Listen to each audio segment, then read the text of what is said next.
La Societat Esportiva Correcaminos, organitzadora de la Volta a Peu Caixa Popular, va cancel·lar el passat 28 de juny l'edició de 2020 per la crisi del coronavirus. Es la carrera más popular y tiene por costumbre, y una excelente costumbre, hacer una, vamos a llamarlo, recolecta o hacer una parte de las inscripciones de los corredores a entidades, y este año pasado, 2019, esa entidad era Càritas.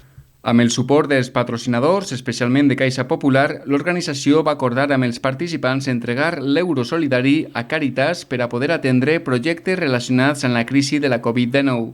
Más que agradecidos, ¿no?, a todos los organizadores de esta Volta a Peu, a Caixa Popular, precisamente por apoyarnos para cumplir con dos objetivos que tiene Càritas. En primer lugar, sensibilizar a la sociedad, y en segundo lugar, pues bueno, este donativo, sin lugar a dudas, es muy bien recibido por la entidad. El director de Càritas València, Ignacio Grande, ha rebut el xec amb una quantitat total de 1.916 euros de mans del president de la Societat Esportiva Correcaminos, Paco Borao.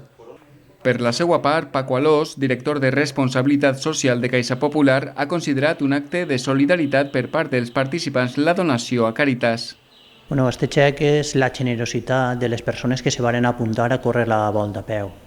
Quan vam obrir les inscripcions, la gent se va apuntar i va pagar la seva inscripció, i al tindre que suspendre per la situació de pandèmia vam donar l'opció a que les persones que volgueren replegaren els diners que els havia costat la inscripció o el deixaren per a donar a una causa solidària, que en aquest cas era Càritas. La prova de gana del calendari en ruta de València complia aquest any 2020 la seva 66 edició, però no s'ha pogut celebrar per la crisi sanitària.